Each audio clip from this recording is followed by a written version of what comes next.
Hi everyone. Today we're going to be breaking down the story, bringing to light some finer details you may not have noticed, and delving into the themes present in the plot of the new A24 horror movie, Heretic. I really enjoyed this movie, and alongside Longlegs, it's probably my favourite movie of the year. This will be more of a general recap of the events of the story than an all-out explanation, but I still believe there are some key points and minute details that I may raise here that are worth taking note of.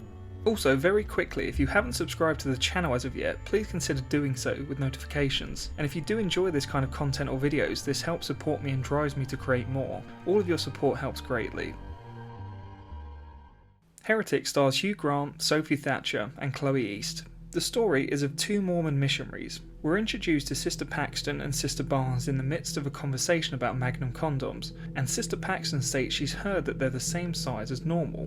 What else do we believe just because of marketing? But Sister Barnes replies saying that she believes that they are bigger. This may seem irrelevant, however it does still touch on the themes of belief and the way things are sold to people to get them on board with an idea. Sister Paxton asks Sister Barnes how does she know the word of God is true, and she says she doesn't know, she hasn't really thought about it, and looks a little uneasy of herself. From the start it seems that the naivety of belief between the two is varied. They're passing through their town trying to convert and gather members for their church, however they're not having any luck. Sister Paxton is worried she can't get anyone interested and that Sister Barnes is the more confident and successful of the two with more experience. They get asked by some teenage girls for a selfie, however it's just a ploy to humiliate Sister Paxton by asking her about her magic underwear and pulling down her skirt in public. She is upset by this, but does her best to carry on. They come across one of their final stops for the evening. They lock up their bikes at the front gate and knock on the door of Mr. Reed's house. He takes a very long time to answer the door, and when he appears he's holding a watering can. Mr. Reed, played by Hugh Grant, seems very charming and welcoming to the sisters, and they state he requested more information on their church and teachings, so he was expecting them. However, he seems like they've caught him off guard and he's a little confused. He even gets their names the wrong way round when they first introduce themselves, and it's even in big letters on their name badges straight in front of him. It has just started to rain out, a bad storm is coming. He invites them in to discuss things further, but the girls are adamant that they can only come in if another woman is present. He says his wife is home and she is currently baking a pie. The invite sounds like a safe and warm escape from the storm, so they enter on his word. He offers to take their coats, and whilst doing so he throws in that the walls and ceilings have metal in them. I hope that's okay. They casually respond that they don't mind. However, they don't know the detriment this will cause them later. From the start, Mr. Reed is testing the sisters on multiple sections of their faith to the church, although doing it in a very purposeful but seemingly oblivious way. He goes to the kitchen to get some drinks, and whilst he's gone they seem very charmed by his home. Sister Barnes sees a butterfly on a window, and then it flies up to a lampshade in the ceiling. It could be a metaphor. The butterfly wants to be outside, but then it flies up to what seems another source of light, although it's fake or man-made. Sister Paxton picks up on the bless this mess knitted message, showing she is the more willing of the two to see the good in Mr. Reed rather than looking for the negative. One thing I also notice is that he comes to the door with a watering can, but then upon entering there are no indoor plants anywhere further back than that room. They are right by the front window, so if he was watering plants and that's why he couldn't get to the door, it wouldn't have taken him that long to answer. Also, there are no pictures of his wife, only a picture of him with a dog from many years before. This is actually a real life picture of him with one of his real dogs.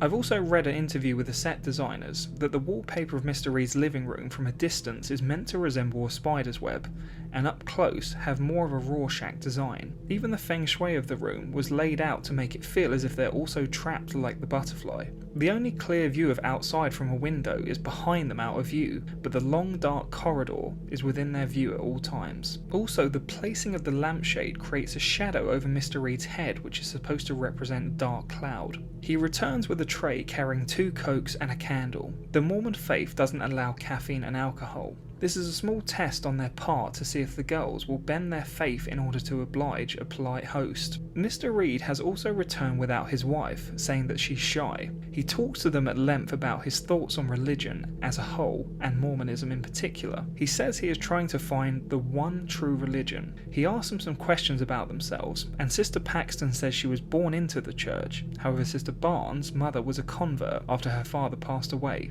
He picks up on this, and you can tell he sees that there is a clear distinction between the two in a few ways, even down to their dress sense. Sister Paxton being more light and sweet, wearing light colours, and Sister Barnes seemingly more dark and subdued. He asks what Sister Barnes' father died of. She uncomfortably answers Lou Gehrig's disease, and he takes it as a joke, saying, "Blueberry disease, wonderful. Who wouldn't want to die of that?" chuckling away. But Sister Paxton states she said Lou Gehrig's disease, and he apologises, but still continues to question her belief by asking, has she seen any signs of her father since he died?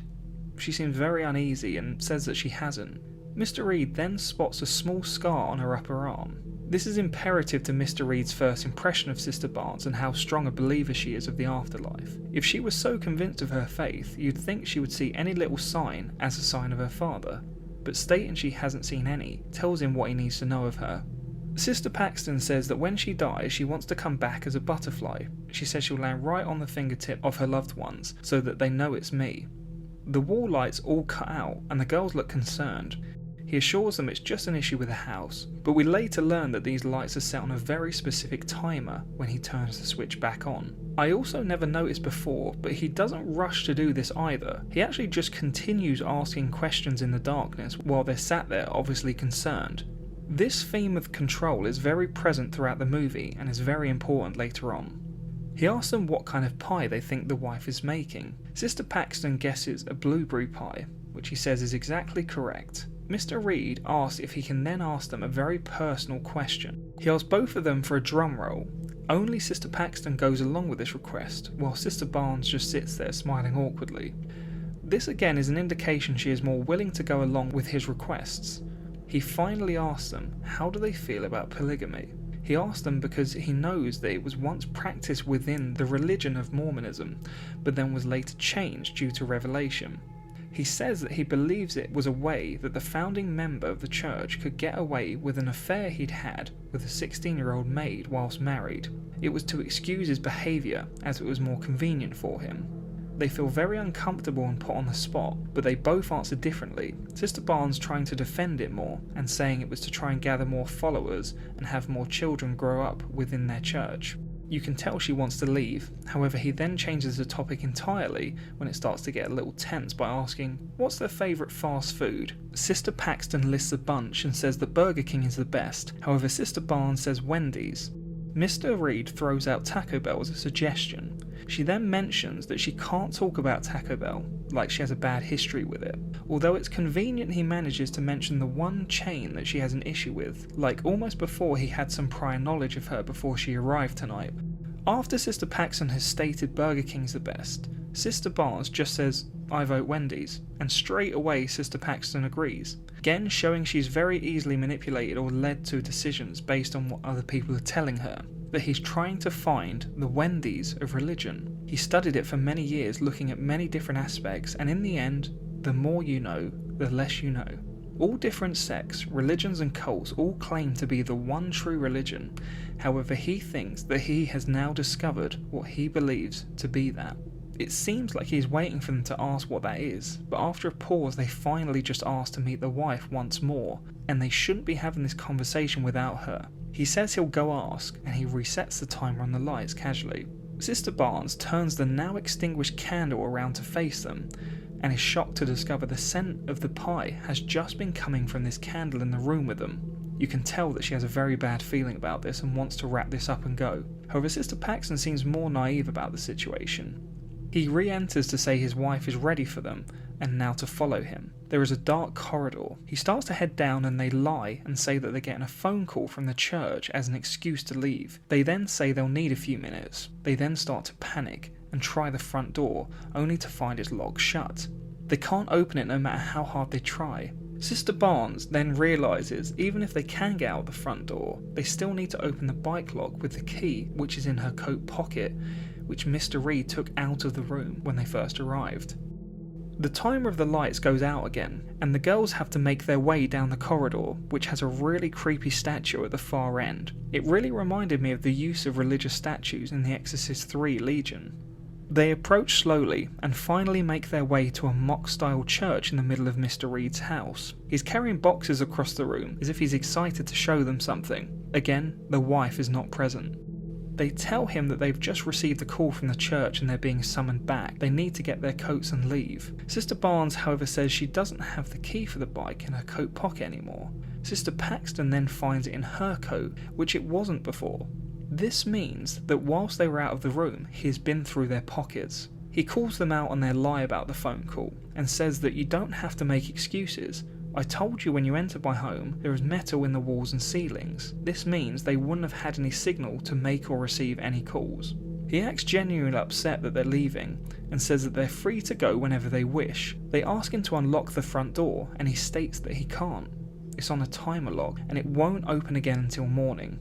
So if they are to leave, they need to exit through the back of his house. There is one purple door and one green door. Sister Paxton asks one last time, can your wife please just step in and say hello and escort us out the back of the house? We have rules that we have to follow. He goes to get her, but then stops and turns back saying, let me ask you a question. Do you believe my wife is still in the next room, despite all the evidence to the contrary, or were you politely indulging a lie? He then compares this to their beliefs in God and says, do you believe in God just because at an impressionable age, despite seeing evidence to the contrary your entire lives, do you go on believing something that is untrue just to give you some form of comfort? He then says that the blueberry pie scented candle was a test. I wanted you to think about what you believe just because someone tells you. Sister Barnes has had enough of this game now and says that they're going to leave through this door and picks the left one. She opens it, but we as the audience don't get a look at what she sees. She then goes to the second door and we see a long staircase leading to a dark basement area. He then says, you did see my house as you arrived, right? It overhangs a hill, so you have to go down in order to leave. Mr. Reed then explains his theory about iterations of religion throughout time by making similar comparisons about the big three religions: Judaism, Christianity, and Islam. He then compares each religion to the board game Monopoly. He is saying that the original OG religion is Judaism, and yet it only makes up 0.2% of the population, and says that it's just like a game that came out around 3 decades before Monopoly, called the Landlord's Game, which has all the same layouts and rules as Monopoly, although it's less known and popular, as the idea for Monopoly was stolen and sold off as an original idea to Parker Brothers, and the lady that invented the original Landlord's Game was never credited. He then compares Christianity to the most popular version of Monopoly, and then says that Islam is essentially a more advanced or newer version of Christianity/Monopoly. He then finally gets to the Book of Mormon and says that it's more of a zany regional spin-off of Monopoly altogether. He says that they're all iterations of each other, and the further along it goes, the more diluted the original becomes, even making similar comparisons between the song The Air That I Breathe by the Hollies, saying that they filed a plagiarism lawsuit against Radiohead for the similarity to their song Creep. Then later, Lana Del Rey had a lawsuit filed against her by Radiohead for her song Get Free being too similar to Creep. Also, very quickly, one thing that I noticed is that he manages to start the track, The Air That I Breathe, in the exact spot on a 12-inch vinyl perfectly every time, meaning he's played it many times before, and maybe had this conversation many times before. Otherwise, he'd just have a single version he could start from the beginning. He's trying to say, for example, even if they say they've never heard the Hollies, they have in a way by default by hearing Creep by Radiohead. And if they've never listened to Radiohead, they've by default heard the same song by listening to Lana Del Rey. He says that the popularity of Christianity and Mormonism is because they have an army of salespeople knocking on doors, where Judaism doesn't. He says it's like they're salespeople trying to sell him an idea, but he on the other hand now has an idea he'd like to sell them.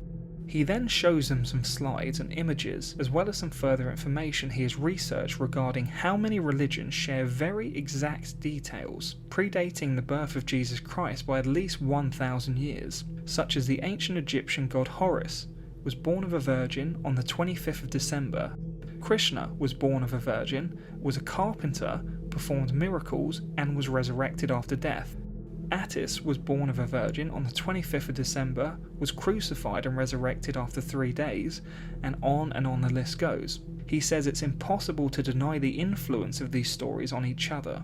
He states the whole idea of not knowing is scary, and that if God is real, then why would he behave in these ways? and if God is not real, then what's the point in anything if we have no divine purpose? Mr. Reed then writes belief on one door and disbelief on another door. He asks them to choose the door based on their belief in their faith. He states that this is all a farce and their Book of Mormon is a mere prop as capitalistic and ridiculous as the Monopoly games on the table, and knocks them all onto the floor.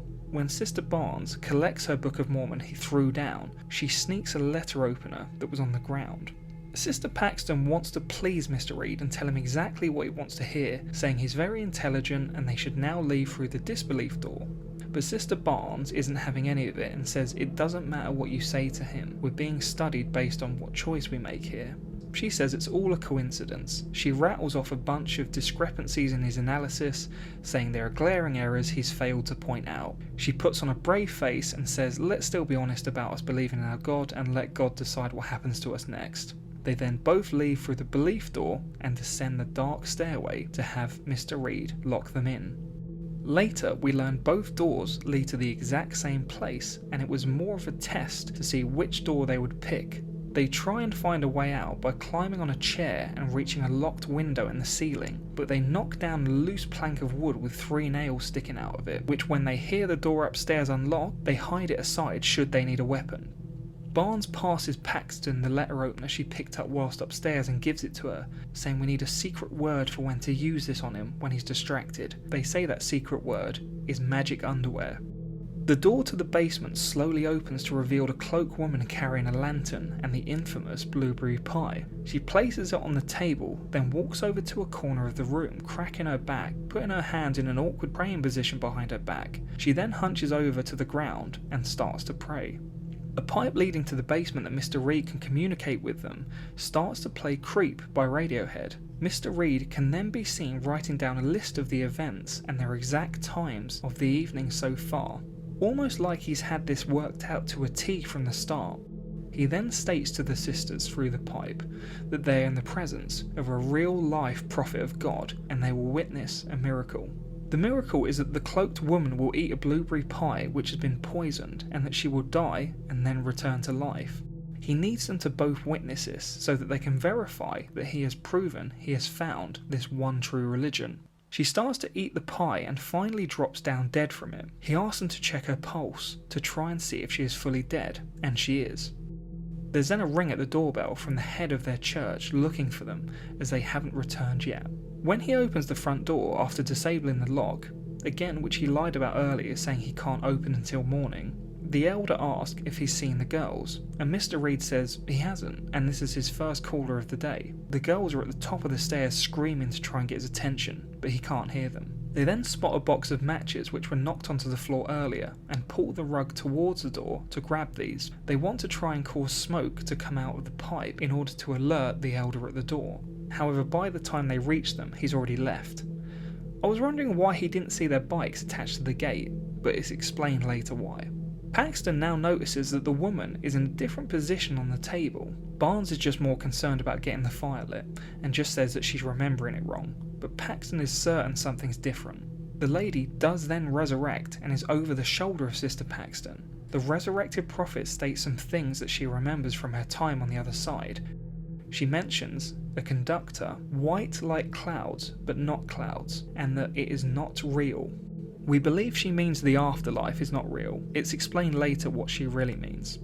Mr. Reed comes down into the basement and guides the prophet back to her room through the smaller door on the staircase. This is what was behind the first door that Sister Barnes chose. He then lights a match and holds it next to each of them, saying someone's been lying and they're hiding a big secret. He says he notices the way the flame reacts to both of them, but we'll come back to that.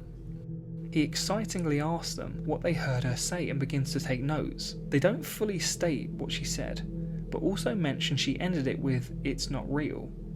He seems confused slightly by this and that more wasn't said. However, he says now that he has confirmed this to be a miracle. He can fully show them God and bring them back after they're dead. Sister Barnes knows that he is just trying to convince them to take his word and die by their own idea, not his. She says to him that's not a miracle, it was just a magic trick. She says she knows this because when she was 4 years old, she actually died herself but was brought back to life after an operation. The reason they couldn't talk about Taco Bell earlier is that because she had died of it at 4 years old after getting E. coli, she says that the brain, once starved of oxygen and your blood stops pumping, it can make you hallucinate. Remember this now. She states that she saw a blinding white light, clouds but not heaven, and a sense of wanting to return, a sense that her state of reality wasn't real. She believes Mr. Reed has been keeping this woman prisoner on the very edge of death so he can perform these experiments and keep asking her questions about it, trying to find out what is this one true religion. She then distracts Mr. Reed during this conversation and gets ready to say the secret word for Paxton to stab Mr. Reed, but before she can get a chance, Mr. Reed just slashes her throat with a Stanley knife. Sister Paxton runs upstairs in a panic, screaming for help, but Mr. Reed assures her that it's all okay and that she'll come back to life now, just like the prophet did. She continues to lie on the floor without coming back, and he says that he knows why.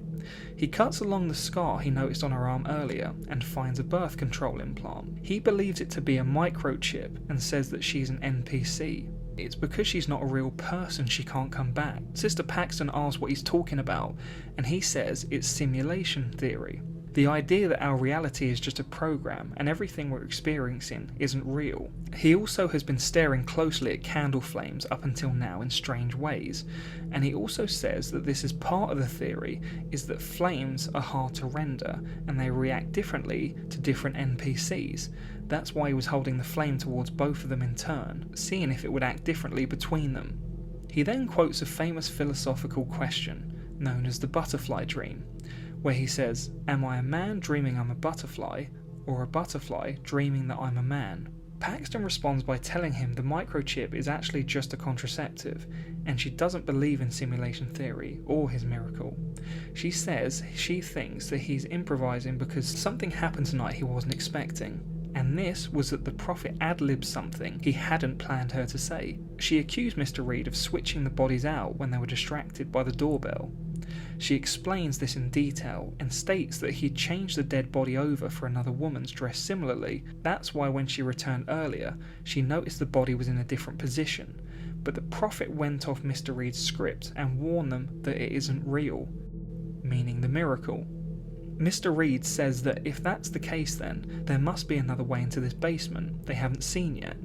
Paxton then finds a trap door and says that if her theory is true, there must be a dead body down there, and to prove it, she must trust her beliefs and go down. He warns her, only go down there if you're ready to find out what the one true religion is. She then finds the prophet's dead body as the trapdoor locks above her.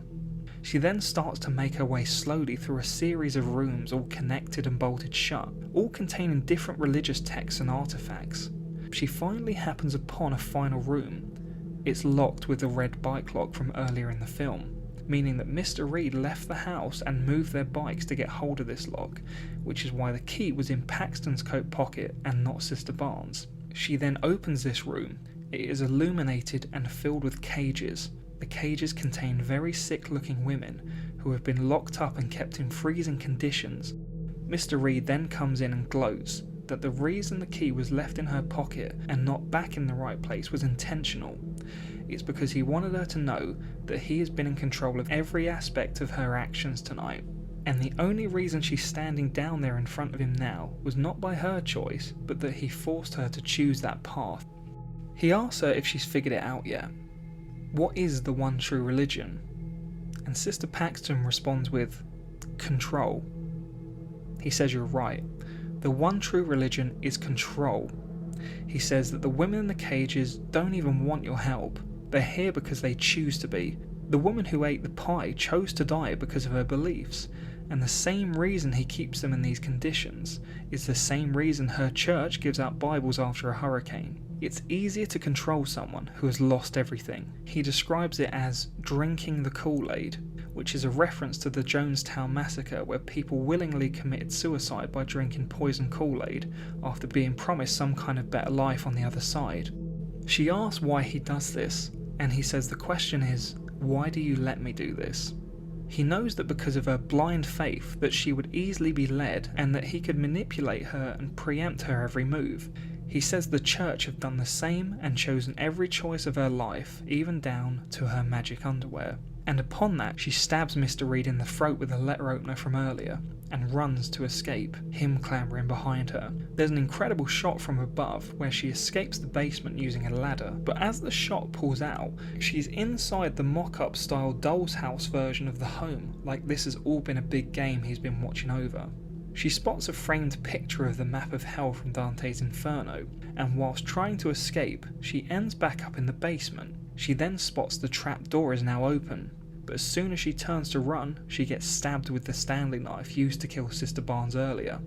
They are both now bleeding out on the floor of the basement, and Mr. Reed asks Sister Paxton to pray for them, as if it will somehow help. It's unclear whether he is sincere with this request or mocking her in some way. However, apparently it's a similar situation to the performance by Willem Dafoe in American Psycho, where he gave 3 different performances of the same lines, all with different intentions. And then similar to this in Heretic, they said that Hugh Grant did 2 very different takes, and then they were spliced together to make it deliberately confusing. Paxton says, hasn't he heard of the Great Prayer Experiment? She says patients in 6 hospitals were randomised into groups. People who were prayed for and people who are not, and it made no difference in their recovery. She admits praying doesn't work. She believes it's a beautiful thing that people just do for each other. During this discussion, Mr. Reed is crawling towards her and finally leans into her shoulder while she is praying. He starts to sob, being somewhat comforted by her prayers, a contradiction to all his efforts to convince them that religion is just control and is meaningless. At this point she is taken control, and he is submitted to her faith. He then lifts the knife as if to kill her finally, and then out of nowhere Mr. Reed gets killed by the earlier plank of wood with the 3 nails. It's Sister Barnes back from the dead to kill Mr. Reed before he can finish Sister Paxton. Sister Paxton is in shock, and Barnes drops down dead on the floor. She then escapes the basement and finds a model replica of the house, complete with almost chest-like pieces of the 3 of them. She finds her way out through a grated window and drops her phone down. However, now being outside, her signal doesn't seem to appear again, it just says no service. You'd think a bunch of missed calls or texts would come through as she's been missing all night. She collects it and falls down to her knees in a snow-covered garden. There is a light in the background, which stood out to me as unclear if this is natural light from the sun or an artificial light from some kind of lamp, similar to the butterfly theory from earlier. She then looks down at a butterfly that lands on her finger, but in the next shot, it disappears fully. And we're left the question whether this ending was real and the butterfly was Sister Barnes after death, or whether they were both dead in the basement and her surviving was the butterfly dream of her managing to escape. Now this seems extremely similar to the series of events Sister Barnes describes in her near-death experience. We'll get further into this now. The film then ends on a cover of Knocking on Heaven's Door by Sophie Thatcher, who actually plays Sister Barnes in the movie, which seems quite fitting. The ending can be taken one of 2 ways, almost like The Doors marked belief and disbelief. If you believe in the power of faith and that there is a divine plan, then you can easily imagine that Sister Barnes was resurrected by a miracle and managed to save her friend, allowing her to escape, giving one final message as the butterfly on her hand. Or you can take it as disbelief, like none of it was real, everyone died in that basement, and the final moments are her after death, dreaming of another way out of the situation, much like what Barnes described as her near-death experience with Taco Bell. It's that the brain can make up all sorts of unbelievable things when it's starved of oxygen and the blood stops pumping. This can be evident in Sister Barnes coming back to life after a long period of time of bleeding out, as well as no service on her phone after leaving. I did also look on the screen of the phone to see if anything else was clear as a clue, and it states the time as 6:04. I looked into this to try and see whether any of the times on the clocks in the film were relevant to any Bible verses, and one thing, although it could be a coincidence, is that in Hebrew verses 6:4, when taken into context, the passage is a warning to Christians about the potential consequences of shallow, immature faith. Those who fall into doubt and disobedience cannot be restored, e.g. brought back to life, except by the fire of God's judgment. I absolutely love this film, and have watched it a few times since owning it on digital. There are a few different things to see upon multiple viewings, and I love the pacing and tone of it. Also, Hugh Grant gives an incredible performance. He's menacing, charming, witty, frightening, and more. It's an extremely riveting performance, and so are both Sophie Thatcher and Chloe East. Everyone turns in an incredibly believable performance in this film. The first time I was watching this, I never knew where the film was leading me. I was on the edge of my seat the entire time, and it seemed somewhat refreshing not to have any cheap jump scares or obvious horror traits keep rearing their head. However, this being an A24 production makes it a cut above the rest. I feel that they're a studio that when it comes to horror they rarely ever miss. I just wanted to make this video to sum up my thoughts and some interesting details I liked about the film. Out of the two endings, which do you think is the true ending and why? Please let me know in the comments below, and anything else you really enjoyed or maybe disliked about the movie. Thank you as ever for watching, I really appreciate it, and don't forget to leave a comment, like the video and consider subscribing to the channel. All your support means the world. Thank you very much, and until next time, I've been your host JB Twanziger.